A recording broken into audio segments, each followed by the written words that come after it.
السلام علیکم ورحمۃ اللہ وبرکاتہ۔ کیسے ہیں آپ حضرات؟ امید کرتا ہوں خیریت سے ہوں گے۔ آج کا ہمارا عنوان ہے کہ کن کن چیزوں سے وضو ٹوٹ جاتا ہے۔ جو چیزیں اکثر پیش آتی رہتی ہیں میں ان چیزوں کا ذکر کروں گا، چونکہ تفصیل تو بہت زیادہ ہے، لیکن جو اکثر پیش آتی رہتی ہیں اور جن سے وضو ٹوٹ جاتا ہے میں ان کا ذکر کروں گا۔ سب سے پہلے ہم ذکر کریں گے کہ سب سے فرسٹ نمبر پر آتا ہے پاخانہ۔ اب چاہے وہ زیادہ ہو یا تھوڑا ہو، اس سے وضو ٹوٹ جاتا ہے۔ اسی طریقے سے پیشاب کرنا، چاہے تھوڑا ہو یا زیادہ، اس سے بھی وضو ٹوٹ جاتا ہے۔ اسی طریقے سے ہوا کا خارج ہونا، اس سے بھی وضو ٹوٹ جاتا ہے۔ اسی طریقے سے جسم کے کسی حصے سے خون کا نکلنا یا پیپ کا نکلنا اور نکلنے کے بعد میں ایسی جگہ پر بہنا کہ جس کا وضو یا غسل کے اندر دھونا فرض ہے۔ مثال کے طور پر یہاں پر زخم بنا، کوئی چیز لگی کہ جس کی وجہ سے خون نکلا اور نکلنے کے بعد میں وہ اپنی جگہ سے تھوڑا سا ہلا، اپنی جگہ سے اس نے تھوڑا سا تجاوز کیا، اپنی جگہ سے اس نے حرکت کی، تو پھر وضو ٹوٹ جائے گا۔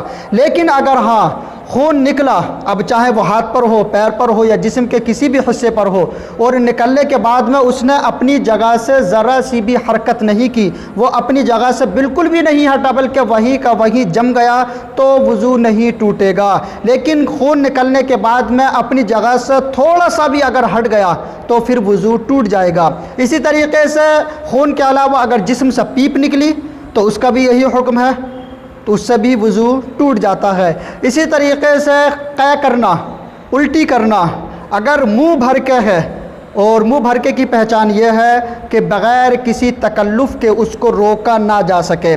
اگر منہ بھر کے قے کی ہے، الٹی کی ہے، تو پھر اس سے بھی وضو ٹوٹ جاتا ہے۔ اسی طریقے سے آنکھوں کا دکھنا ایک بیماری ہے کہ جس کو بولا جاتا ہے آنکھیں دکھ رہی ہیں، تو اس کے تعلق سے بھی ارشاد فرمایا دکھتی ہوئی آنکھوں سے آنسوؤں کا نکلنا وضو کو توڑ دیتا ہے۔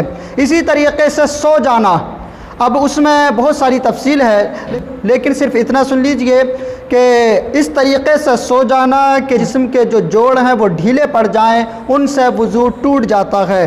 یعنی کہ چت لیٹ کر کے سو گئے اور سو کر کے بالکل ہوش و حواس نہیں رہا، تو اس صورت میں وضو ٹوٹ جاتا ہے۔ لیکن ہاں اگر کوئی شخص بیٹھے بیٹھے سو گیا اور ایک دم اس کی آنکھ کھل گئی تو اس سے وضو نہیں ٹوٹتا۔ لیکن اگر بیٹھ کر کے کوئی شخص سویا، سونے کے بعد میں وہ گر گیا، بیٹھا تھا بیٹھے ہوئے سو گیا اور سونے کے بعد میں گر گیا، تو اس صورت میں پھر وضو ٹوٹ جاتا ہے۔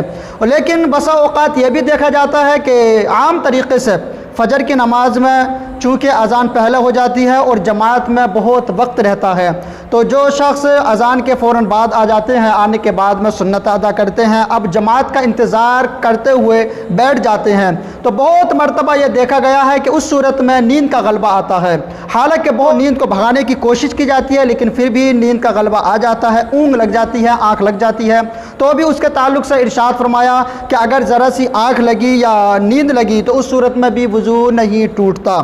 بہرحال وضو اس صورت میں ٹوٹتا ہے کہ اگر اس ایسی حالت پر سو گیا کہ جسم کے جو ہمارے جوڑ ہیں وہ بالکل ڈھیلے پڑ گئے، تو پھر وضو ٹوٹ جائے گا۔ اسی طریقے سے جسم کے کسی حصے پر جونک چپٹ گئی، جونک جو کہ اکثر پانی کے اندر پائی جاتی ہے، وہ چپٹی اور اس نے خون چوسنا شروع کیا۔ اب اس نے خون چوسا تو اتنا خون چوس لیا کہ اگر وہ نہ چوستی تو خون اپنی جگہ سے نکل کر کے دوسری جگہ کی طرف تجاوز کرتا، دوسری جگہ کی طرف نکل پڑتا، تو وضو ٹوٹ جائے گا۔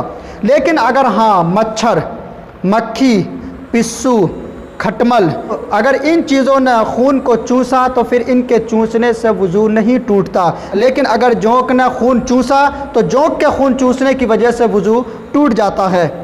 اسی طریقے سے رکوع اور سجود والی نماز میں اتنی زور سے ہنسنا، رکوع اور سجود والی نماز یعنی کہ فجر، ظہر، عصر، مغرب، عشاء یا دوسری کوئی نوافل ادا کر رہے ہیں جس میں رکوع اور سجدہ کیا جاتا ہے، یہ سمجھ لیجئے جس نماز میں رکوع کیا جاتا ہے اور سجدہ کیا جاتا ہے، تو اس نماز کو ادا کرتے وقت اتنی زور سے ہنسنا کہ اپنے ہنسنے کی آواز اس ہنسنے والے نے خود نے بھی سن لی اور جو بازو میں نماز ادا کر رہے تھے لوگ انہوں نے بھی سنی، تو پھر اس صورت میں وضو بھی ٹوٹ جاتا ہے اور نماز بھی فاسد ہو جاتی ہے۔